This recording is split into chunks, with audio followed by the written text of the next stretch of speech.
नमो अरिहंताणम, ओम ह्रीं नमो सिद्धाणम, ओम ह्रीं नमो आयर्याणम, ओम ह्रीं नमो वज्रायाणम, ओम ह्रीं नमो लोये सवसाहुणम, ओम ह्रीं ऐसो पंचनमो यारो सर्वपापनाशनो, ओम ह्रीं मंगलाणं च सव्यसिं परमं हवै मंगलम्। चत्तारि मंगलम् अरिहंता मंगलम्, सिद्धा मंगलम्, साहू मंगलम्, केवलीपनतो धम्मो मंगलम्। चत्तारि लोगुत्तमारिहंता लोगुत्तमा, सिद्धा लोगुत्तमा, साहू लोगुत्तमा, केवलीपन्नतो धम्मो लोगुत्तमो। चत्तारि शरणं पवज्जामि, अरिहन्ते शरणं पवज्जामि, सिद्धे शरणं पवज्जामि, साहू शरणं पवज्जामि, केवलीपन्नतं धम्मं शरणं पवज्जामि। ओम नमो अरते, नमो नमः, नमो नमः, नमो नमः। बोलिए पंच परमेष्टि भगवंतों की जय। सभी को सादर जय जिनेंद्र।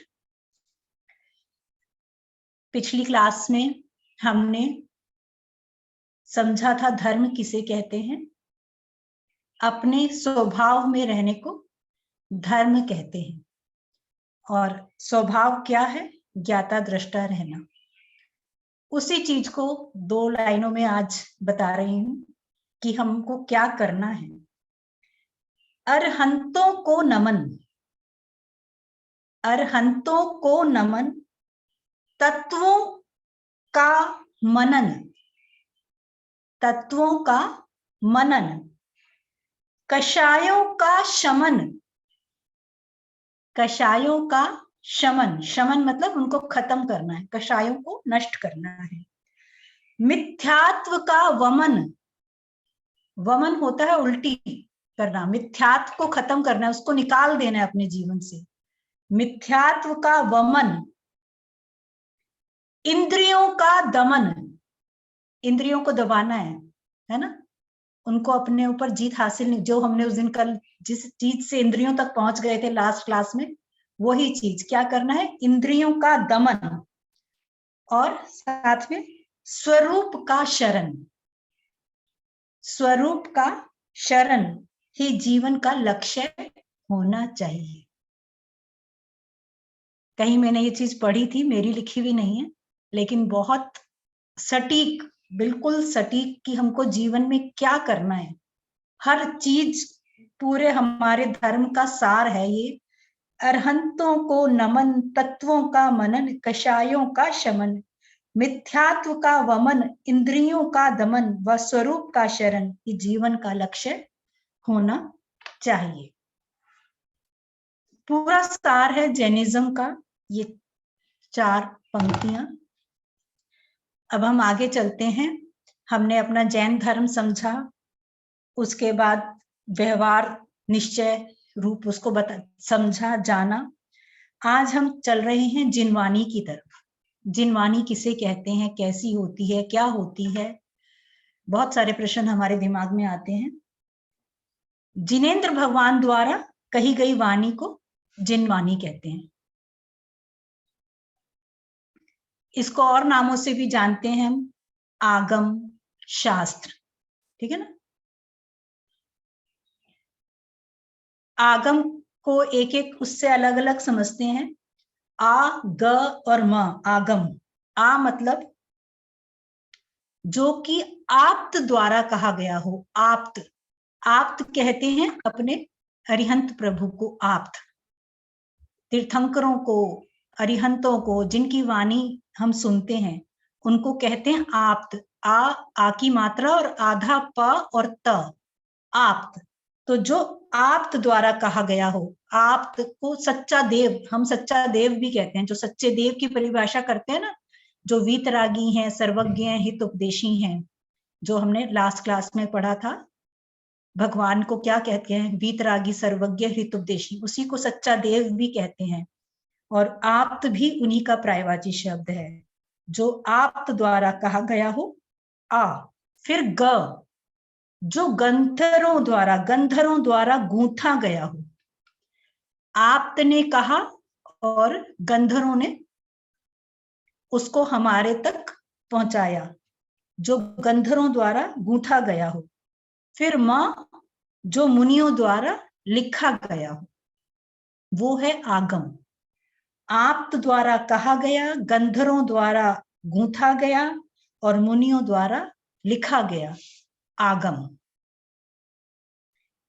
इन्हीं को हम शास्त्र भी कहते हैं, इन्हीं को हम ग्रंथ भी कहते हैं। तो सबसे मोटी मोटी बात हो गई कि जिनेंद्र द्वारा कहे गए शब्द होने चाहिए, गंधर्वों द्वारा समझाए गए और आचार्य मुनियों द्वारा लिखे गए ग्रंथ। उनको शास्त्र कहो, आगम कहो, ग्रंथ। ग्रंथ की एक परिभाषा होती है, जो गांठ खोले, ग्रंथी, गांठ को खोले, उन्हें ग्रंथ कहते हैं। जो हमारे अंदर के अज्ञानता को खत्म करे, उसे ग्रंथ कहते हैं। ये जो हमारी जिनवानी है, ये जो हमारा आगम है, जो शास्त्र हैं, ये सब द्वादशांग रूपी कहे गए हैं। द्वादशांग, द्वादशांग मतलब आपने हमेशा कहीं सुना होगा, जब हम जयकारा लगाते हैं जिनवानी माता का, द्वादशांगमयी जिनवानी माता की जय। द्वादशांग मतलब 12 अंग, द्वाद मतलब 12, द्वादशांग जिसके 12 अंग होते हैं, द्वादशांगमयी जिनवानी माता। तो एक बार दीदी रिपीट कर दो, थोड़ा सा मैं डिस्कनेक्ट हो गई थी, क्या आप बता रहे हैं? ओके, हमने सबसे पहले बात करी आगम की, कि जिनवानी किसे कहते हैं, आगम। जो आप्त द्वारा कहा गया हो, गंधर्वों द्वारा गूंथा गया हो, मुनियों द्वारा लिखा गया हो, उसे ही आगम कहते हैं, उसे ही ग्रंथ कहते हैं, उसे ही शास्त्र कहते हैं, उसे ही जिनवानी कहते हैं।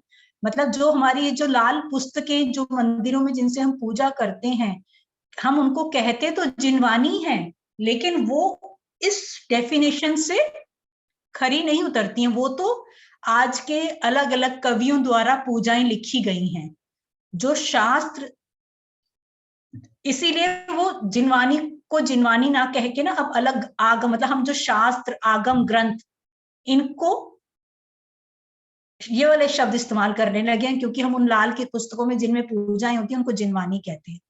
तो उनको ना जानकर हमें जानना है आगम, शास्त्र, ग्रंथ, ठीक है ना। तो ये कैसे होते हैं, ये 12 अंग वाली होते हैं, इनके 12 अंग होते हैं।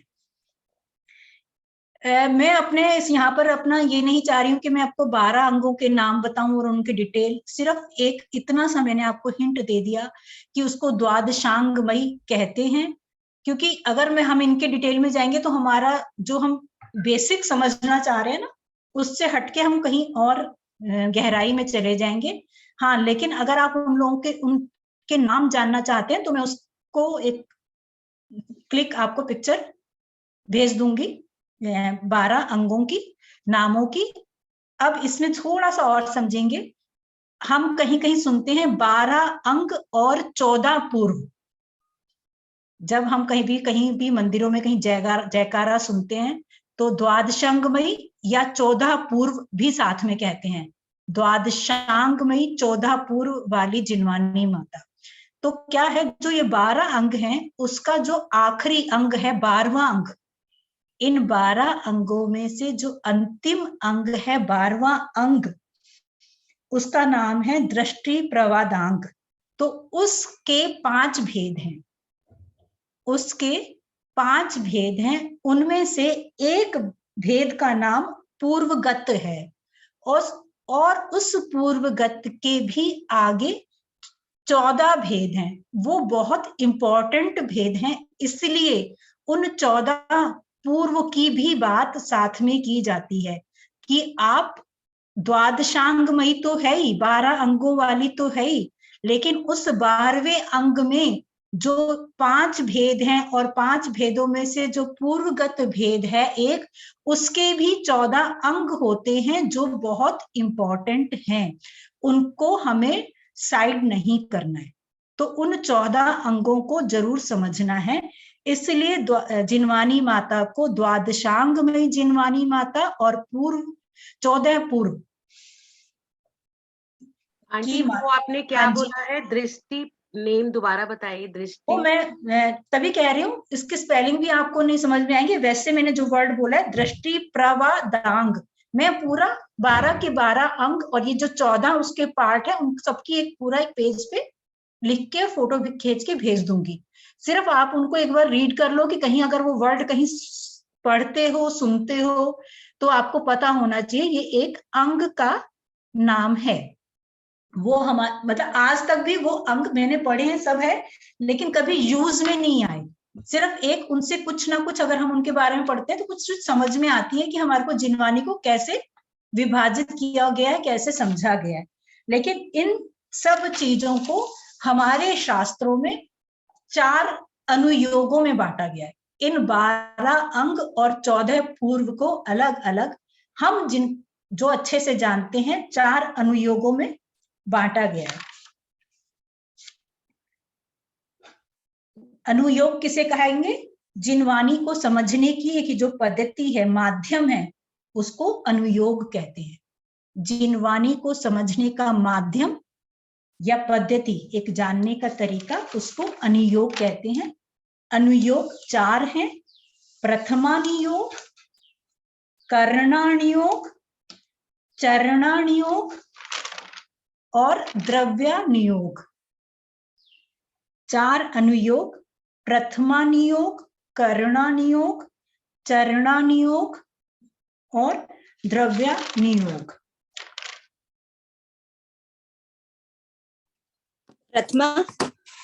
प्रथमानुयोग, प्रथम के आगे की मात्रा और नियोग, मतलब प्रथम अनुयोग, करण अनुयोग, करण, करण नमोकार वाला ण, करण, और चरणा, चरण मतलब वो भी ण नमोकार वाला, चरणानुयोग।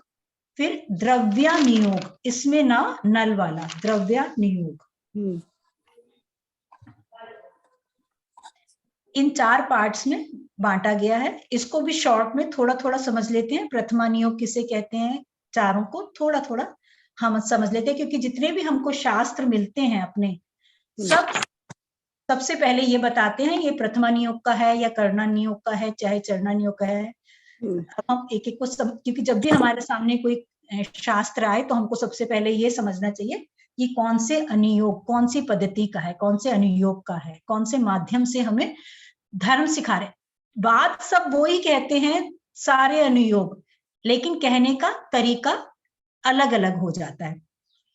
प्रथमानुयोग में हम क्या पढ़ते हैं? तीर्थंकर, चक्रवर्ती, नारायण, प्रतिनारायण, बलदेव, ये जो 63 शलाका पुरुष हैं, 63 शलाका पुरुष होते हैं, स्पेशल पर्सन्स, 63 स्पेशल पर्सन होते हैं, जिनमें से 24 तीर्थंकर होते हैं, 12 चक्रवर्ती होते हैं, 9 नारायण होते हैं, 9 प्रतिनारायण होते हैं, 9 बलदेव होते हैं।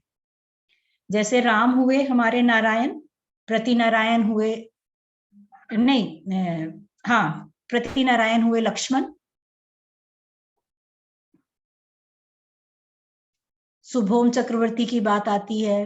मतलब अलग अलग ऐसे एक काल में 24 तीर्थंकर होते हैं, 12 चक्रवर्ती होते हैं, 9 नारायण होते हैं, 9 प्रतिनारायण होते हैं, 9 बलदेव होते हैं। इन 63 शलाका पुरुषों का चरित्र जो होता है वो प्रथमानुयोग कहलाता है। ये जीवन का जब उनका चरित्र बताते हैं तो साथ साथ में पाप का फल, हाँ, शास्त्र जी हैं ये, शास्त्र जब हम पढ़ते हैं ये उनके शास्त्र जी हैं। जैसे तीर्थंकर का हम पढ़ेंगे या हाँ, हम जैसे तीर्थंकर का चरित्र पढ़ेंगे, किसी भी तीर्थंकर का, हाँ जी हाँ या जी जैसे हम रामायण पढ़ रहे हैं, पद्म पुराण है हमारा, हरिवंश पुराण है। अब इसमें मैंने एग्जाम्पल्स भी लिखे हुए हैं, जैसे पद्म पुराण जैन रामायण है, हरिवंश पुराण जैन महाभारत है, 24 पुराण है, उसमें 24 तीर्थंकरों का वर्णन है, आदि पुराण है, महावीर पुराण है, 24 तीर्थंकरों के अलग अलग चरित्र भी हैं। फिर और जो भी ये इसमें सब नारायण प्रति नारायण हुए हैं उनकी कहानियां भी हैं, है? तो ये सब प्रथमा नियोग के ग्रंथ कहलाते हैं। इनसे हमें पाप और पुण्य का फल क्या होता है, मतलब कि उसमें जो कहानी है ना, कि उसने ऐसा पाप किया तो उसको ऐसा फल मिला, उसने ऐसा पुण्य किया तो उसको ऐसा फल मिला, उन स्टोरीज से वो हमें जोड़ के रखते हैं और पाप और पुण्य का फल बताते हैं। इनके पढ़ने से संसार के भटकते हुए जीवों को संसार एवं भोगों से विरक्ति होती है। हम जब स्टोरीज पढ़ते हैं तो हमें एक मिलता है कि हाँ, हमें भी ऐसा करना चाहिए या हमें ऐसा नहीं करना चाहिए। जो गलत है उसको गलत जानते हैं, जो सही है उसको सही जानते हैं और उसको अपने जीवन में उतारने की हम कोशिश करते हैं। इसलिए सबसे पहले कहा जाता है हमें प्रथमा नियोग को पढ़ना चाहिए, जिससे कि कम से कम हम ये तो जाने कि हमें धर्म से जुड़ना है। धर्म से क्यों जुड़ना है, क्या सही होगा धर्म से जुड़ने से और क्या गलत होगा, लोग कैसे कैसे धर्म से जुड़े, उनको क्या क्या फल हुए। तो उन कहानियों से पढ़ने से हमारे मन में उत्सुकता होती है कि हाँ, हम भी ऐसे कार्य करें या हमें ऐसे कार्यों से बचना चाहिए। ये जो प्रथमा नियोग के ग्रंथ हैं, ये अलंकार ग्रंथ कहलाते हैं। अलंकार मतलब इनमें विशेषताएं, जैसे हम कहते हैं ना, पढ़ते हैं अपने व्याकरण में अलंकार, तो ये ग्रंथ जो हैं अलंकार ग्रंथ कहलाते हैं। आगे समझ में चले आगे, है ना। प्रथमा नियोग को हमने समझा। नीतू समझ में आ रहा है? हाँ जी नीतू। प्रति नारायण और नारायण है जो ये फिक्स नौ ही रहते हैं क्या? बिल्कुल, एक काल में बिल्कुल फिक्स 9 ही रहते जैसे हैं। 24 तीर्थंकर, 12 चक्रवर्ती और 9 प्रति नारायण, 9 नारायण, ये फिक्स है? मतलब फिक्स है, बिल्कुल फिक्स है। 9 बलदेव, हाँ, सबके नाम हैं कि वर्तमान में कौन कौन हुए, बिल्कुल ये 63 फिक्स है। ठीक, हाँ जी। अब हम चलते हैं नेक्स्ट, करना नियोग। ये हमें बताता है लोक अलोक का विभाग।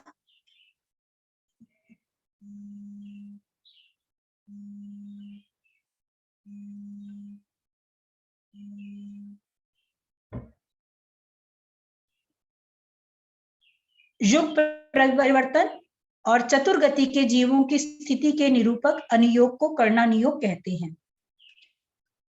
जो युग, जो मैं कह रही थी ना, सृष्टि का क्रम देखना, मतलब कब कौन सा काल होता है, कैसा होता है, ये सब चीज, कौन से जीव कहाँ पर, नरक में क्या होता है, स्वर्ग में क्या होता है, कौन से जीव कैसे रहते हैं, सब नरक स्वर्ग की, कौन कौन से, ये सारे नंदीश्वर द्वीप वगैरह के बारे में पढ़ना करना, सारे जितने भी द्वीप हैं, कौन सी चीज सारी क्या स्थित है, ये सब करना नियोग बताता है। मतलब अधोलोक, मध्यलोक, सब ऊर्ध्वलोक का सबका वर्णन है। इसके ग्रंथ हैं तिल्लोई पन्नति नाम, त्रिलोक सार, ये एग्जाम्पल है ग्रंथों कर के। दीजिए करुणा नियोग के बारे में, ये हमें तो मैं फिर ये आपको, मैंने जो नोट्स लिखे हैं भेज दूंगी। बस करना नियोग का मतलब यही है कि इसमें हम लोक अलोक के बारे में समझते हैं, ऊर्ध्वलोक, मध्यलोक, अधोलोक, नर्क, स्वर्ग। मतलब ये अभी शायद आपको अधोलोक ऊर्ध्वलोक का मतलब नहीं समझ में आएगा। अधोलोक मतलब जो नीचे है, नरक, जो 7 नरक है वो अधोलोक कहलाता है। ऊर्ध्वलोक जो स्वर्ग है, 16 स्वर्ग हैं, अनुदिश हैं, अलग अलग और विमान हैं, उनको उनका वर्णन जो होता है वो ऊर्ध्वलोक कहलाता है। और हम लोग मध्य लोक में रहते हैं, यहाँ का वर्णन, ये सब चीज हम करना नियोग में पढ़ते हैं। कहाँ कौन सी चीज स्थित है, जम्बू 5 मेरु हैं, वो कहाँ कहाँ स्थित हैं, कौन कौन से समुद्र हैं, सब चीज के बारे में। मानुषोत्तर पर्वत के नाम से हम सुनते हैं, जम्बू द्वीप हम सुनते हैं, ये सब चीजें हम इस करना नियोग में ही सुनते हैं, पढ़ते हैं। ये कौन से गणित कहलाता है, करना नियोग गणित ग्रंथ कहलाते हैं। जैसे प्रथमा नियोग को मैंने अलंकार ग्रंथ कहा, कर्णा नियोग गणित ग्रंथ कहलाते हैं। इनके एग्जाम्पल हैं तिनलोय पनति त्रिलोकसार।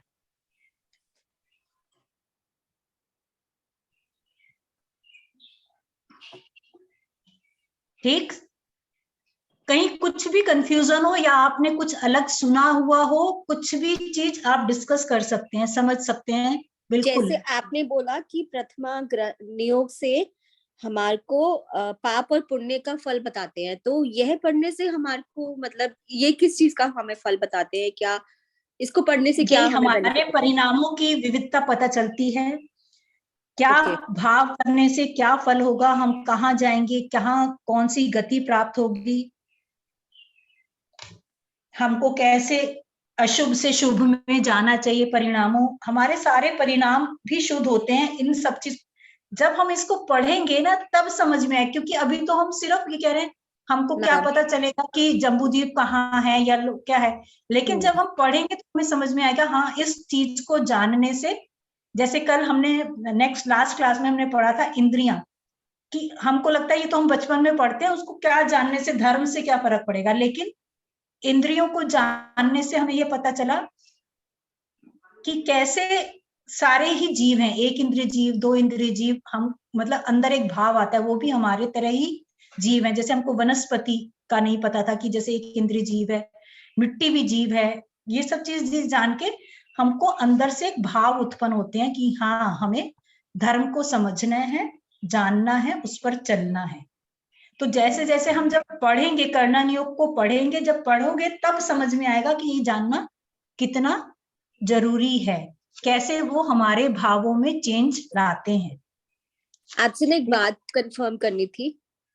हाँ। जैसे हमें लास्ट क्लास में आपने बताया जैसे वनस्पति हमारा एक जीव, एक इंद्रिय जीव। अब हम लोग रेगुलर वॉक पे जाते हैं, हमें पता है कि हमारे जो गुरुदेव होते हैं, गुरुजी वगैरह, सब लोग मिट्टी पे घास पे नहीं चलते हैं। उसका रीजन हमें समझ में आता है, बट जैसे आजकल के लाइफस्टाइल के हिसाब से ये बड़ा इम्पोर्टेंट हो गया है। और हमें पता है अगर हम जैनिज्म से जुड़े हैं, हमारे भाव ये रहते हैं कि हमें नहीं करना चाहिए, बट अगर हम हेल्थ को देखते हैं तो हमें करना चाहिए। तो यहाँ पे हम क्या सोच के किस तरीके से अपने आप को बैलेंस और जितना प्रैक्टिकल जरूरी हो, करें? देखो जितना जरूरी हो, एक तो घास पे ना चल के अगर हम मिट्टी में चलेंगे तो कम जीव हिंसा होगी, क्योंकि मिट्टी सूखी होती है, वो ड्राई हो चुकी है, उसमें जीव कम है, जैसे कहते हैं वो जीव मर चुका है उसमें से, जो है अपने हम मिट्टी पे। घास पे ज्यादा जीवों की हत्या होती है। अच्छा, और फिर हम गृहस्थी में रह रहे हैं तो जो काम करने हैं तो करने हैं, करने पड़ेंगे गृहस्थी में रहने की वजह से, तो लेकिन बिना वजह वो काम नहीं करें, बिना रीजन। जैसे उस दिन हम कह रहे थे कि सिर्फ एक लॉन्ग ड्राइव पे चले गए कार लेके, वो चीज हम, जो चीज हम अवॉइड कर सकते हैं वो अवॉइड करें। हाँ, जो हमारे को लगता है कि हाँ हमको वॉक करना जरूरी है, 15 मिनट 20 मिनट, एक सिस्टम बनाइए, उतना ही करिए, और मन में एक कि हाँ मैंने ये किया है, तो एक 9 बार नमोकार मंत्र पढ़ के कि हाँ, उसके लिए प्रायश्चित भी करिए कि मुझे ये काम करना पड़ रहा है, मुझे पता है इससे जीव हिंसा हो रही है, लेकिन ये मेरी सेहत के लिए बहुत जरूरी है, इसलिए मैं ये कर रही हूँ। तो मैं एक 9 बार नमोकार मंत्र, जो जीवों को मैंने दुख पहुंचाया है उनसे मैं क्षमा प्रार्थी हूँ, ऐसे मन में भाव रखने चाहिए। ठीक है ना? हाँ जी। अब हम चलते हैं आगे चरणा नियोग पे। ये हमें चारित्र बताता है। चरण से शब्द से ही समझ में आ रहा है, चरण का अर्थ होता है चारित्र। गृहस्थों के क्या व्रत होते हैं, श्रावकों के क्या व्रत होते हैं, ये चीज हमें बताती है। इसके एग्जाम्पल हैं रतन कंठ श्रावकाचार, मूलाचार,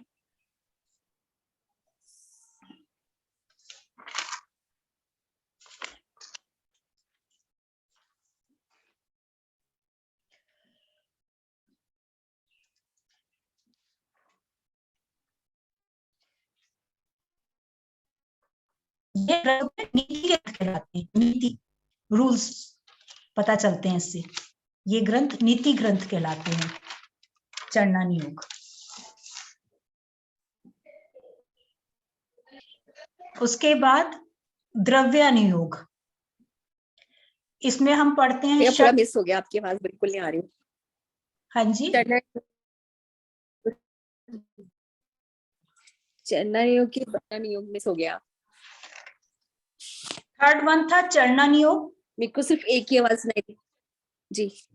थर्ड तो तीसरा हमने पढ़ा चरना नियोग, वो तो चारित्र के बारे में बताया, उसमें हमें चारित्र पता चलता है ग्रस्तों का, मुनियों का, उनका आचरण कैसा होता है, कौन से व्रत होते हैं, उनके एग्जाम्पल मैंने बताया, रतन कृंड श्रावकाचार और मूलाचार। और ये जो ग्रंथ होते हैं नीति के ग्रंथ कहलाते हैं, नीति रूल्स पता चलते हैं इससे, नीति ग्रंथ। भाभी जी करना योग ग्रंथ का को क्या कहते हैं? ग्रंथ वो गणित के ग्रंथ, गणित ग्रंथ, ओके। हाँ गणित ग्रंथ, ये नीति ग्रंथ। अब फोर्थ जो हमारा लास्ट है द्रव्य अनुयोग। तो द्रव्य अनुयोग क्या है, इसमें क्या पता चलता है हमें, षट द्रव्य, 7 तत्व, 9 पदार्थ, आत्मा, ये कर्म सारा द्रव्य नियोग में आता है, आत्मा का बंध, मुक्त अवस्था, ये सब चीज हमें बताती है। और ये ग्रंथ होते हैं न्याय ग्रंथ, इनको कहते हैं न्याय ग्रंथ। इनके एग्जाम्पल हैं षट घंटागम, समय सार, तत्वार्थ सूत्र हमारा, द्रव्य संग्रह, ये इसके एग्जाम्पल्स हैं। आप ना थोड़ा सा समझने की कोशिश ज्यादा करो, क्योंकि मैं नोट्स शेयर कर दूंगी, जब मैंने नोट्स बनाए हुए हैं उसको मैं बिल्कुल, आपको फिर वो लिखने में अभी गलती भी होगी, लेकिन जो मैं अभी नोट्स हैं वो तो है ही, कोई आप जो क्वेश्चन पूछते हो और उसका मैं आंसर देती हूँ, वो चीज जरूर नोट कर लिया करो वहां पर, क्योंकि जो आपने क्वेश्चन किया उसका आंसर वो तो नोट्स में बात नहीं है, कोई आप अलग से कोई चीज पूछ रहे हो तो उसको जरूर लिख लो, उसको नोट कर लो। जो मैं वैसे पढ़ा रही हूँ वो तो मैंने नोट्स बनाए हैं, क्योंकि अगर आपका ध्यान लिखने में ज्यादा रहेगा ना तो कई बार ऐसा होता है आप लिखने में उलझ जाओगे और चीज को समझोगे नहीं। समझना इस समय बहुत जरूरी है। तो ये द्रव्य और पदार्थ में क्या डिफरेंस होता है? ये चीज पढ़ेंगे आगे। तत्व, द्रव्य, पदार्थ, तीनों चीजें अलग अलग हैं। 6 द्रव्य होते हैं, 7 तत्व होते हैं, 9 पदार्थ होते हैं। जो 7 तत्व होते हैं ना, उन्हीं में पुण्य और पाप जब मिल जाते हैं तो वो 9 पदार्थ कहलाते हैं। कुछ ध्यान है 7 तत्वों के नाम?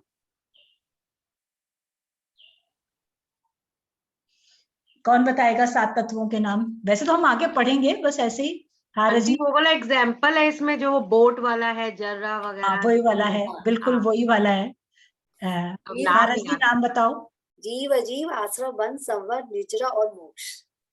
जीव, अजीव, आश्रव, आश्रव, बंध, बंध, संवर और निर्जरा और मोक्ष, ये 7 तत्व होते हैं। जब इसमें पुण्य और पाप मिल जाता है तो वो पदार्थ कहलाते हैं।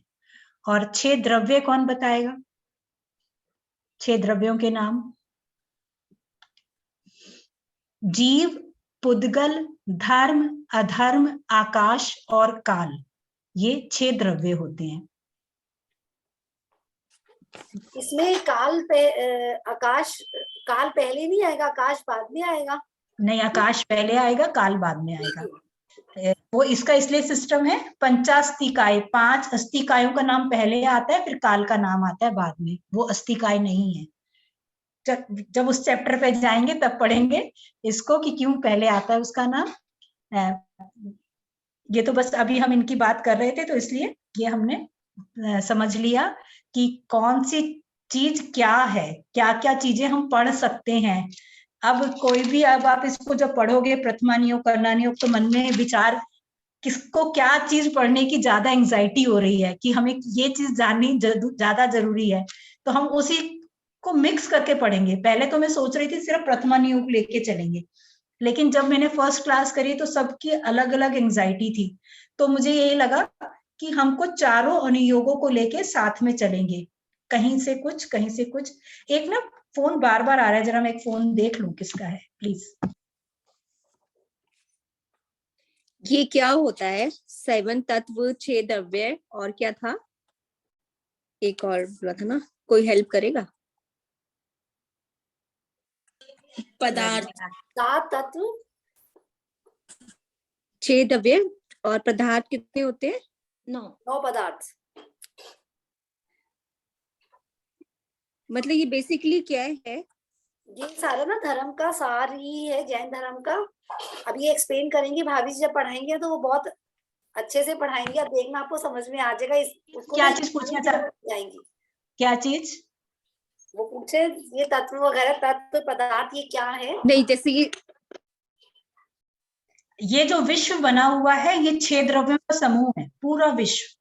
सब चीज को ना 6 चीजों में बांटा हुआ है अलग अलग। हम जीव हैं, अजीब हैं, चीजें जो जो इस विश्व में होती हैं। धर्म होता है कि जो भी हमको हर द्रव्य को चलाने में सहायक हो वो धर्म द्रव्य कहलाता है। जो किसी भी चीज को रुकने में सहायक होता है वो अधर्म द्रव्य कहलाता है। जो हमें स्पेस दे रहा है रहने के लिए वो आकाश द्रव्य है, और जो समय है जो हमेशा परिवर्तित हो रहा है वो काल द्रव्य है। ये चीज जब हम पढ़ेंगे आपको बहुत एंजॉय करोगे, इसको समझेंगे। लेकिन जब तक बेस हमारा इंटरेस्ट क्रिएट नहीं होगा ना, जब तक हमारा बेस बिल्कुल हम नहीं समझेंगे, तब द्रव्य नियोग पे बाद में जाएंगे। पहले हम छोटी छोटी चीजें करके अपने आप को तैयार करेंगे, पढ़ेंगे सब। ये 3 महीने में कुछ नहीं होने वाला, लंबा है पढ़ने के लिए, लेकिन हाँ मैं उसको इंटरेस्टिंग तरीके से करना चाहूंगी कि जिससे कि हमारा इंटरेस्ट बना रहे, हम बोर नहीं हो, लगे नहीं कि हम धर्म पढ़ रहे हैं। उसको हम अच्छे से एंजॉय करके पढ़ेंगे, ओवर कुछ नहीं करेंगे। चलिए। हाँ जी, अभी तो यही लग रहा है जैसे कुछ समझ नहीं आएगा मुझे। नहीं बिल्कुल बहुत समझ में आएगा और बहुत एंजॉय करेंगे। इतने अच्छे अच्छे स्टूडेंट्स मुझे मिले हैं जो पढ़ना चाह रहे हैं, तो और जो मैंने सब इकट्ठा किया हुआ है इधर उधर से सब, उसमें से वे क्रीम निकाल के आप तक पहुंचेगी, तो फिर आपको मजा आएगा बहुत अच्छे तरीके से। बीच बीच में हम उसको एंटरटेनमेंट के हिसाब से भी करेंगे। कोई कोई चीज कभी प्ले के रूप में, किसी चीज को समझना है तो उसको एक स्टोरी बना लिया, वो मैंने आपको शेयर कर दिया, तो उसका एक डायलॉग किसी ने बोला, एक डायलॉग किसी ने बोला, एक ने किसी ने बोला, तो उसको भी हम उस चैप्टर को इस तरीके से पढ़ेंगे तो फिर बहुत इंजॉय करेंगे। उसको अलग अलग तरीके से हम पढ़ेंगे। ये रॉकेट साइंस बन जाएगी फिर हमारी। चलिए, लास्ट में मैंने जो इसमें लिखा हुआ है, इन शास्त्रों के द्वारा स्व और पर के भेद का ज्ञान होता है। हम इस ज्ञान द्वारा अपनी आत्मा में स्थिर होकर अपना कल्याण कर सकते हैं। अब ये चीज हमें समझ में आ गई है। अगर हम धर्म जानना चाहते हैं तो जिनवानी को समझना बहुत जरूरी है। उसको बिल्कुल जिनवानी को साक्षात मात के ही बराबर दर्जा देना है। बिल्कुल, अभी तो सिर्फ हम एक जयकारा बोलने के लिए जब बोलते हैं, लेकिन अब जब हमने ये एक स्वाध्याय से जुड़ गए हैं तो बिल्कुल उसको माँ ही मानना है, उन शास्त्रों को, क्योंकि वो हमारा पालन पोषण कर रही है। बिल्कुल हमारे को अंधकार से निकालकर प्रकाश में लेके जा रहे हैं। यही जो ग्रंथ है, अगर आज मैं आपको पढ़ा रही हूँ तो कहीं अपने आप से तो खोना लेके आया, जो ग्रंथों में लिखा है मैंने उसको पढ़ा, समझा और आज आप तक पहुंचा रही हूँ। आप भी जो ग्रहण करोगे सब वो ही चीज करोगे जो ग्रंथों में लिखा हुआ है, जो जिनवानी में लिखा हुआ है। हम अभी तक क्या हो रहा है, हम जिनवानी ना उन पुस्तकों को मानते थे जो मंदिर में जिनसे पूजा करते हैं पढ़ के, उतना उसके लिए हमारे अंदर आदर क्रिएट नहीं हो पाता था। लेकिन आज ये समझ लो, जो हम ग्रंथों की बात कर रहे हैं, जिनवानी किसे कह रहे हैं, उन ग्रंथों को कह रहे हैं जो मुनियों ने, वो जो अरिहंतों ने बोली हैं, और फिर उसको गंधर्वों ने गूंथा है, मतलब उनको समझाया है हमें, और फिर मुनियों ने उनको लिखा है, फिर जाकर वो शास्त्र तैयार हुए हैं और फिर अब हम उनको पढ़ रहे हैं। तो इतना सब कुछ हुआ है तब जाके वो शास्त्र तैयार हुए हैं, तो उसके प्रति हमारे मन में बहुत आदर सम्मान होना चाहिए। जैसे हम अपनी माँ को आदर सम्मान देते हैं, वैसे ही हमें इन ग्रंथों को सम्मान देना चाहिए कि जिसमें जो एक बात लिखी है वो एक पत्थर की लकीर है। मन में डाउट नहीं आना चाहिए कि ऐसा यहाँ क्यों लिखा है। जितना डाउट करना है धर्म में जुड़ने से पहले कर लो, अरिहंतों को परख लो कि जो अरिहंतों ने कह रहे हैं क्या वो सही है। हमने पहले निश्चय कर लिया कि हाँ अरिहंतों ने जो कहा है वो सही है। जब एक बार निश्चय करके हम उससे जुड़ चुके हैं तो अब उनकी जो कही बात है वो पत्थर की लकीर है। धर्म में जुड़ने से पहले जितना मर्जी उनको परख लो, ठोक लो, पीट लो। कहते हैं ना आभूषण खरीदने से पहले सब चीज जो करना है कर लो, लेकिन उसके बाद जब वो अपनी हो जाती है ना तो उसमें फिर नुक्स नहीं देखे जाते। फिर तो विश्वास हो गया, जो हम चीज खरीद कर लेके आए हैं पहनेंगे, उसकी अहमियत समझेंगे। अपनी बेटी के लिए दामाद ढूंढ रहे हैं, पहले जितना करना है ठोक पीटना है कर लिया, बहू लेके आ रहे हैं सब कुछ पहले कर लो। जब वो अपनी हो गई, हमारी हो गई बहू, तो फिर पूरे विश्वास के साथ उसको अपना कर हम अपने साथ परिवार का हिस्सा बनाते हैं। तो ये सब एक मैं व्यवहारिक एग्जाम्पल दे रही हूँ जिससे कि हम व्यवहार की बातों से ज्यादा समझ पाते हैं। जो निश्चय की बातें वो लगता है ये तो ये फालतू की बातें। तो मैं सिर्फ इसलिए बता रही हूँ कि अब हमने ठोक पीट चुके हैं, हमने ये मान लिया है कि हाँ जो हमारा धर्म कह रहा है बात वो पत्थर की लकीर है, हमको उस पे चलना है। तो जब एक बार निश्चय कर लिया और हम उस धर्म को पढ़ने में लग गए तो मन में डाउट नहीं आना चाहिए। कहानी आती है ना वो सम्यक दर्शन की कि 24 तीर्थंकरों हो चुके, फिर वो रेवती रानी की देवी की कहानी आती है कि 25वां समुशरण आया, 25वां समुशरण आया, सब लोग भाग रहे हैं। वो अपने अडिग रही कि 25वें तीर्थंकर हो ही नहीं सकते, आ ही नहीं सकते। समुशरण चाहे लग रहा तब भी वो झूठा है क्योंकि 25वें तीर्थंकर हो ही नहीं सकते। हमारे ग्रंथों में लिखा है कि 24 ही तीर्थंकर होते हैं। तो कोई कितना ही हमें कह दे, हम जैसे भी क्वेश्चन हुआ था ना क्या वो 9 ही होते हैं, हाँ वो 9 ही होते हैं, उसके अलावा कुछ नहीं। जो हमारे ग्रंथ में लिखा है वो बात बिल्कुल सही लिखी है। तो दीदी 1 मिनट, जो 65वां यंत्र होता है उसमें फिर 25वां क्यों लिखा हुआ होता है? 65वां यंत्र में तो 25 खाने ही होते हैं और 25 हम 24 तीर्थंकरों के साथ 25 उनका नाम लेते हैं। सुरभि मैं समझी नहीं आपकी बात। दीदी 65वां यंत्र होता है, अच्छा, उसमें हमारे 65वां यंत्र में जब हम पढ़ते हैं तो उनमें हम अपने 24 तीर्थंकर का नाम लेते हैं और उसमें 25वां धनुष सुंदर स्वरूप बोलते हैं। तो वो सॉरी ये ना भाभी जी श्वेतांबरी, हाँ ये तो मेरे को समझ में आ गया, श्वेतांबर में होता है, लेकिन वो किसको मानते हैं? श्वेतांबर भी कोई 24 तीर्थंकर के आगे नहीं मानते। आई थिंक सो जो 63 शलाका पुरुषों की मैं बात कर रही हूँ ना, जो मैंने आपको बोला 63, अभी जो मैंने बताया आपको, हाँ जी, 24 तीर्थंकर होते हैं, 12 चक्रवर्ती होते हैं, 9 हाँ जी, नारायण, हाँ जी। 9 प्रतिनायन, 9 ये 63 होते हैं। उनमें वो 65 कौन से 2 ऐड करके या तो वो 65 बोलते हैं। आप 65 बोल रहे हो ना? 65 ही, नहीं 65 हाँ जी 65वां स्तोत्र बोलते हैं। तो उसका जो यंत्र होता है उसमें आपको एक मतलब शेयर करती हूँ। और हाँ ये मतलब हमें रेगुलरली हम जैसे पढ़ते हैं तो उसमें जब 25वां जैसे सभी के नाम आते हैं तो उसमें आता है 25वां धनुष सुंदर स्वरूप। अब वो किसके लिए आता है मुझे नहीं पता। नहीं मैंने कभी नहीं सुना।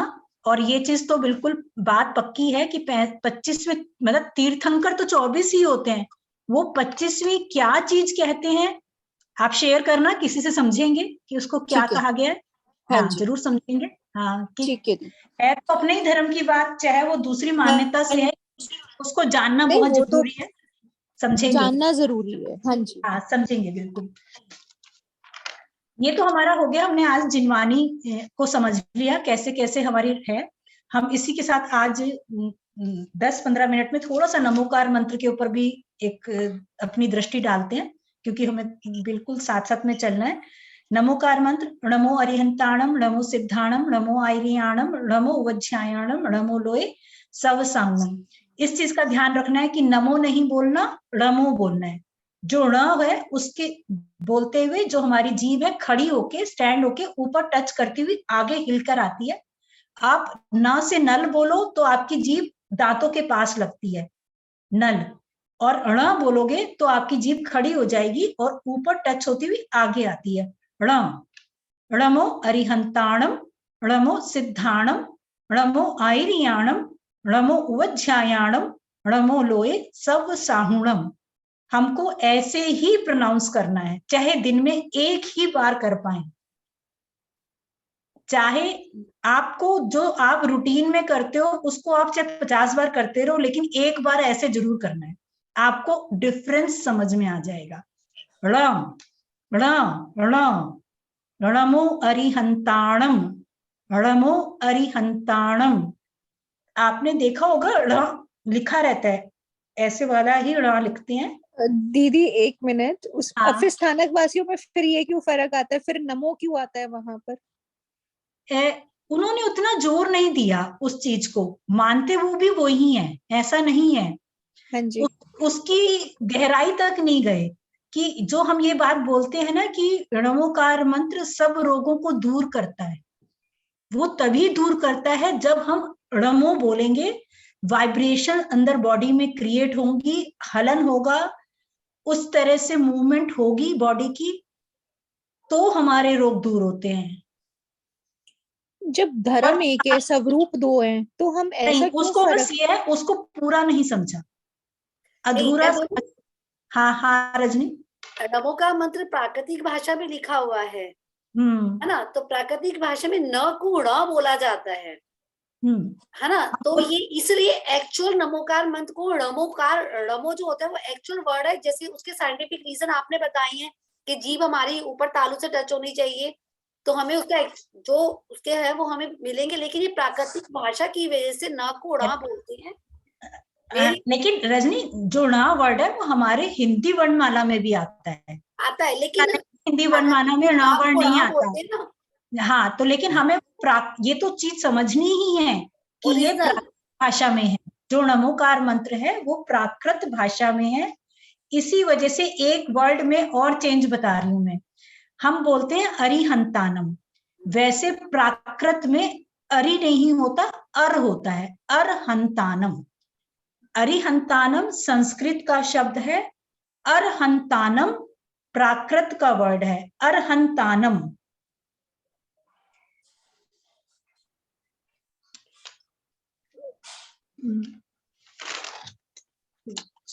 मैंने लिखी थी, क्या फर्क है दोनों में,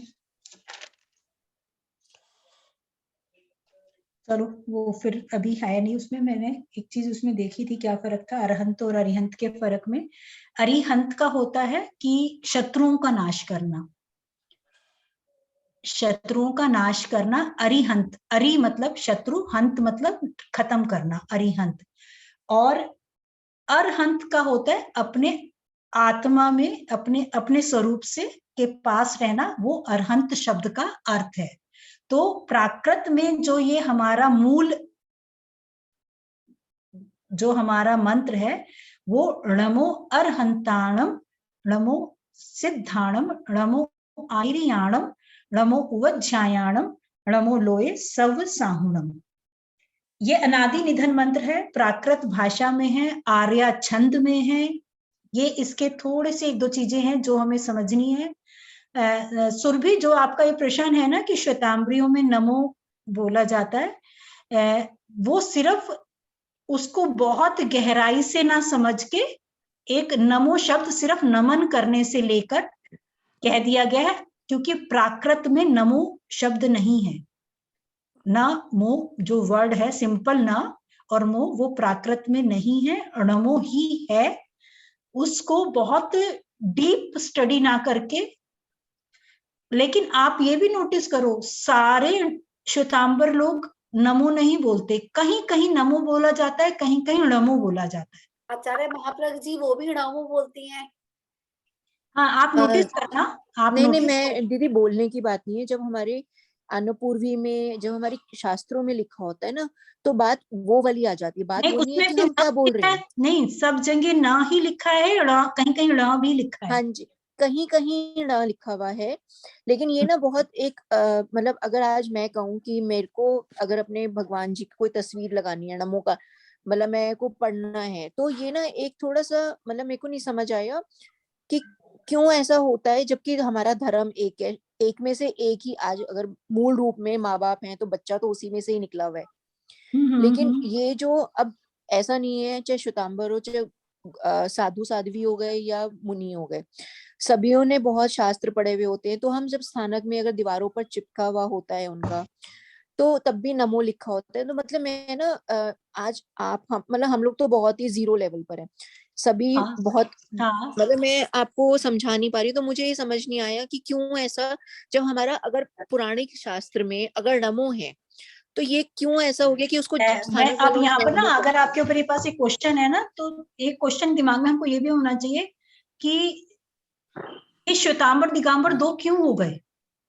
मेन हाँ जी, बात ये भी नहीं होना चाहिए, क्योंकि मेन तो थे तो दिगंबर ही। शुरुआत जो जैन धर्म है, जो चीज एक्चुअल सिखाता है, जो मोक्ष जाना सिखाता है, वो बताता है, वो दिगंबर में, नग्न हाँ जी, स्वरूप से ही मोक्ष जाया जाता है। हाँ जी, जो ये श्वेतांबर परंपरा शुरू हुई, वो उस समय शुरू हुई जब नग्न अवस्था में रहना मुश्किल हो गया था, अंग्रेज थे, बहुत अलग तरह की बातें हो गई थी, तो अपने बचाव के लिए कुछ ग्रुप्स ने वो वाइट कपड़े पहनने शुरू कर दिए।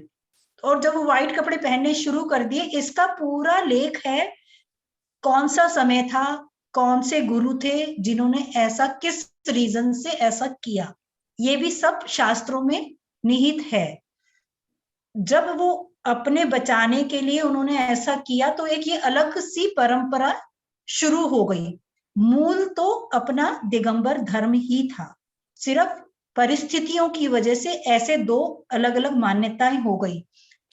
और तेरापंथी, हाँ, वो देखो, तेरापंथी श्वेतांबरियों में भी होते हैं और दिगंबरियों में भी होते हैं, जी, अलग अलग, मतलब वही 20 पंथी भी होते हैं, अपने दिगंबरियों में भी होते हैं, श्वेतांबरियों में। अब उसमें अब आपके श्वेतांबरी मुंह पट्टी और बिना मुंह पट्टी वाले, वो भी थोड़ा फर्क आ गया, मंदिर वाले, स्थानक वाले, ये दीदी सब तो इन्होंने मतलब ये। अगर हम देखें तो हमारे धर्म के हिसाब से जो भी चीजें मिथ्यात्व है, चाहे उसमें श्रृंगार करना हो गया, चाहे पूजा पाठ, आज हम स्वाध्याय कर रहे हैं, कोई भी हम कर रहे हैं, हमारा जैन धर्म कहता है आप स्वाध्याय करो, चाहे वो मूल रूप से देखा जाए तो चाहे मंदिर वाला हो चाहे कोई भी हो। कोई बट ये भी हो। चीज इतनी क्यों बदल गई है कि आज मतलब वो मंदिर में पूजा पाठ में, स्थानक में अलग कहानी, तेरापंथियों में अलग, मतलब वो चीजें इतनी डाइवर्स है ना, जिसने हम सबको अलग अलग कर दिया है, कर दिया है, बिल्कुल कर दिया है, जिसकी इसमें दो वजह से मान्यताएं नहीं है। आज की जनरेशन जो है वो भटक गई है। बिल्कुल अगर मैं आज अपने बच्चों के लिए बोलूं तो मेरे बच्चे भटक गए हैं कि हम क्या करें, हमें नहीं समझ आता। बिल्कुल आप ठीक कह रहे हो सुरभि, की बच्चे, क्योंकि जो इस टाइम पे एक मुहिम चली हुई है कि ये चीज श्वेतांबर दिगंबर को अलग अलग मानना छोड़िए, एक जैन में आइए, वो बहुत जरूरी है, बहुत जरूरी है। ये मुहिम हमारे राजेंद्र नगर मंदिर से बहुत जोरों शोरों से उठा था, ये कोरोना की वजह से बीच में रुक गई चीज बहुत कुछ, क्योंकि हमारा जो मंदिर है वो एक बहुत बड़ा एग्जाम्पल है, पूरी एक वेदी है, उसको कोई पार्टीशन नहीं है, एक तरफ श्वेतांबर मूर्ति है, बीच में दिगंबर मूर्ति है, एक तरफ शास्त्र विराजमान है, जैसे जो आपके स्थानक में होते हैं। तो उसको एक करके कि हाँ सब चीजों को मानो ना, सब मानो, लेकिन फिर जब हम मानना शुरू कर लेंगे ना, तो फिर एक डिफरेंस की क्यों पड़ा, वो धीरे धीरे हम डिफरेंस को खत्म भी कर पाएंगे, आज अगर आप क्योंकि मुझे समझा रहे हो कि हमारा जो पुराना शास्त्र है उसमें णमो आता है, तो मुझे हाँ, लॉजिकली समझ आता है, मुझे साइंटिफिकली आपने एक एग्जांपल दिया तो मुझे वो भी समझ आता है, तो उस चीज को मैं तो बहुत अच्छे से एक्सेप्ट कर लूंगी। लेकिन वो यही बात है कि हम इसको कितना आगे अप्रोच कर पाते हैं, कितने लोगों तक पहुंचा पाते हैं, ताकि हमारी नेक्स्ट जनरेशन संभल जाए। बिल्कुल बिल्कुल, इसी चीज की बहुत ज्यादा जरूरत है कि नेक्स्ट जनरेशन को हम कैसे डाइवर्ट कर पाए, सिर्फ ये समझना है, क्योंकि ना मैं ये चाहती हूँ कि बच्चों को ये जबरदस्ती नहीं की जाए कि ये ऐसा करो, तुम ये पाठ पढ़ो, ये पूजा करो, अभिषेक करो, नहीं। उनको मूल चीज बताओ कि हमको अपने बिहेवियर में चेंजेस लाने हैं, हमको शांत रहना सीखना है, अपने स्वभाव में रहना सीखना है, एक्साइटमेंट्स जो उनके अंदर होती हैं उनको काबू करना सीखना है, अपने जो इंद्रियों पे जो कहते हैं ना हमको कंट्रोल कराना सिखाना है। जो ये मैंने 4 शुरू में वाक्य बोले ना, उनका बेसिक बच्चों को बताना है। हमको बच्चों को पूजा करने के तरीके नहीं सिखाने, हमको बच्चों को शास्त्र पढ़ने के तरीके नहीं बताने, उनको अपने डेली बिहेवियर में हमें क्या चेंजेस लाने हैं, वो ये चीजें हमें क्या लानी, ये हमको बता रहे हैं। पहले तो उनको अरिहंत बताना है कि अरिहंत कौन होते हैं, क्या होते हैं, और हम उनको क्यों मान रहे हैं, कि उन्होंने ये क्या क्या किया, उन्होंने अपने इंद्रियों को जीता, उन्होंने इतनी तपस्या करी कि उनको सब कुछ साफ दिखाई देने लगा, उनको सारा ज्ञान हो गया। तो हमारे बच्चों के अंदर एक एंजाइटी होनी चाहिए कि हाँ, हमें भी उस तरह का तप करना है कि हम भी सब कुछ जान पाए, समझ पाए, हमारा जीवन मरण खत्म हो। उनको ये समझ में आना चाहिए कि ये जो जीवन लेना है ये कितना दुखदाई है, बार बार जीवन लेना और उसमें कष्ट सहना, कि उस चीज को ये चीज समझे वो, कि कभी हम कीड़े मकोड़े भी बन सकते हैं, कभी हम नर्क में भी जा सकते हैं, कभी हम स्वर्ग में भी जा सकते हैं। अगर स्वर्ग में चले गए तो इतनी लंबी आयु हो जाएगी, उसको 6 महीने पहले हमें पता चल जाता है कि हमारा अंतकाल आने वाला है, और वो 6 महीने हम बिलक बिलक के अपने और कर्म बांध लेते हैं। स्वर्ग में है, सब सुखों के साथ हैं, गले में माला है, वो मुरझानी शुरू हो गई तो पता चल गया कि हमारी आयु सिर्फ 6 महीने शेष रह गई है, और वो उसमें अपना सब कुछ भूल जाते हैं और रौद्र हो जाते हैं और अपने कर्म बांधना शुरू कर देते हैं। तो उन सब चीजों को बच्चों को इसलिए ये चीजें बतानी है कि हमको ये चीजें दुखदाई हैं, जो ये हम कर रहे हैं उनसे बचना है। क्यों तत्वों का मन, कषायों को करना है, इंद्रियों को जीतना है, ये चीज जो बच्चों को बहुत ज्यादा एक्साइटमेंट होती है ना, हम उनको धर्म के नाम से मत जोड़ो कि हम धर्म करना सिखा रहे, नहीं, उनको पोलाइट होना सिखाओ, उनको लिमिटेड चीजों में जीना सिखाओ कि हाँ, जितनी जरूरत है उतनी चीजें यूज करो। वही चीज हम आपको अपनी लैंग्वेज चेंज करनी पड़ेगी। हम उनको कहते हैं मंदिर जाओ, नहीं, उनको ये नहीं कहो मंदिर जाओ, उनको समझो, कहो समझो भगवान होते क्यों, क्या है, पहले ये समझो भगवान क्या होते हैं, तब उनको मानना। इसका एग्जाम्पल मैं आपको देती हूँ। कल हुआ जब मैं होमवर्क कर रही थी अपना, तो मेरे बच्चे मेरे साथ बैठे थे, हस्बैंड भी बैठे हुए थे, तो हम लोग बात कर रहे थे। तो मैंने उनको 24 तीर्थंकर भगवान में डिफरेंस बताना शुरू किया। मैं आपको सच बोल रही हूँ, उन लोगों ने इतना उस चीज को मेरे से भी समझने की कोशिश करी, जबकि मैं शायद इतने अच्छे से एक्सप्लेन नहीं कर पाई। तो मम्मी अच्छा ऐसा भी होता है, तीर्थंकर बड़े होते हैं, भगवान से बड़े होते हैं, तो राम भगवान होते हैं। मतलब वो जो एक्साइटमेंट थी, तो मुझे भी लगा कि हाँ, इस तरह से अगर हम घर में डिस्कशन करके अपने बच्चों से शुरुआत करेंगे, कुछ मेरे को प्रॉब्लम आएगी तो मैं आपसे शेयर करके पूछ लूं। बिल्कुल तो शायद ये ज्यादा धर्म हमारा समझ पाएंगे बच्चे, और शायद तभी जुड़ पाएंगे, नहीं तो नहीं जुड़ सकते। हाँ, सुरभि जी, अपने बच्चों को संडे की क्लास ज्वाइन कराइए, बहुत कुछ सीख लेंगे, आपसे ज्यादा आ जाएगा। जैसे वो मैंने शुरू की है दीदी, अभी तो मैंने शुरू करी है, अभी तो मैं ही सीख रही हूँ, अभी बात भी कराऊंगी।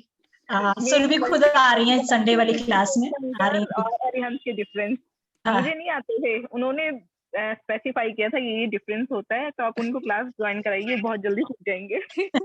अरे वो नहीं, अपने आप सीखिए और फिर अपने हिसाब से कि हम बच्चों को कैसे समझा सकते हैं। अपने बच्चों को, सबको अपने आप को पता है कि हम अपने बच्चों को कौन सी बात कब क्लिक हो जाएगी। मैं बच्चों को धर्म से जोड़ने का मतलब उनको ये चीजें सिखानी जरूरी है, अपने जीवन में लाइफ का स्टाइल कैसे जीना है, उनमें वो क्यों जीना है। ये तो हम कह देंगे कि गुस्सा नहीं करो, अरे भी क्यों नहीं करो, गुस्सा करने से क्या होता है, क्या साइड इफेक्ट हैं उसके। आज हम वो यही जो बातें हैं कि ये मानो ना, वो उनमें भी हमारी जैसी जान है। कभी जब उनको ये पता चलेगा ना कि हम भी कभी कीड़े मकोड़े बन सकते हैं ऐसे गलत कार्य करने से, हमें उनमें भी हमारी जैसी जान है। ये पेड़ पौधे जो हैं, फूल पत्ती जो हैं, उनमें भी हमारी जैसी जान है, हम भी कभी बन सकते हैं। तो उनमें चेंज आएगा, समझेंगे कि हाँ उनको हमको कैसे यूज करना है, कैसे नहीं करना। चलिए, बहुत सारी ज्ञान की बातें हो गई। इसमें जो नामकरण शुरू किया, नेक्स्ट क्लास में करेंगे शुरू। अभी आज हमने अभी तक अपना उस पे रहे हैं, अनुयोग समझे हैं चारों, उसके मैं शेयर करूंगी। और फिर कोशिश करिए, पढ़िए, जो चीज हम पढ़ रहे हैं उसको कहीं और से, कहीं आपको किसी भी बुक, कोई घर में बुक पढ़ी है उसमें से निकाल के उस टॉपिक को पढ़ने की कोशिश करिए। हो सकता है कुछ नई चीज पढ़ोगे, सुनोगे, फिर शेयर करो आपस में, एक दूसरे से, ग्रुप में हम जुड़े हुए हैं, को शेयर करेंगे। चलिए ठीक, लास्ट में हम वही अपना एक बारी जवानी की एक मिनट, हम नवकार मंत्र के बारे में पढ़ रहे थे। हाँ, आपने बताया यह अनादि मंत्र है और ये प्राकृत भाषा में है, और इसके अलावा आपने और क्या बताया इसके बारे में? एक आर्या छंद में है ये, आर्या छंद, जैसे जो हम कहते हैं ना, कई दोहा है, क्या है ये आर्या छंद में है। ओके। और इसके बारे में कुछ और स्पेशल प्रोनाउंसिएशन समझ में आ गया मुझे, और आपने अरहंत और कालम बहुत बोला। कुछ पढ़ेंगे, पूरा एक क्लास लेंगे, नेक्स्ट क्लास इसी के ऊपर करेंगे, पूरी क्लास। जी, बहुत कुछ सीखने वाला है नमोकार मंत्र में, प्रोनाउंसिएशन, उसका अर्थ, कौन अरिहंत, कौन सिद्ध, कौन आचार्य, कौन उपाध्याय, कौन साधु, किसको नमस्कार कर रहे हैं, सब कुछ समझेंगे। सिर्फ नमस्कार करना ही सब कुछ नहीं होता, क्यों करना है ये भी पता होना चाहिए, किस लिए कर रहे हैं। हाँ, वो कौन है जिनको हम नमस्कार कर रहे हैं, जिनकी इज्जत कर रहे हैं, जिनका सम्मान कर रहे हैं, वो सब चीज समझ में आनी चाहिए। चलिए, जय जिनेन्द्र। या वाणी के ज्ञान ते सूझे लोकालोक, सो वाणी मस्तक चढ़ो, सदा देत हूँ धूप, सदा देत हूँ धूप। नमोकार मंत्र पढ़ेंगे।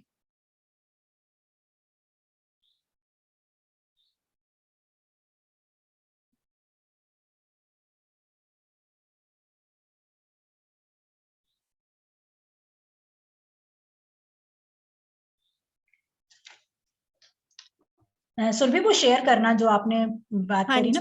हाँ जी, मैं भी करती हूँ। जय जिनेन्द्र। जय जिनेन्द्र। जय जिनेन्द्र दी। जय जिनेन्द्र। जय जिनेन्द्र भाभी। जय जिनेन्द्र।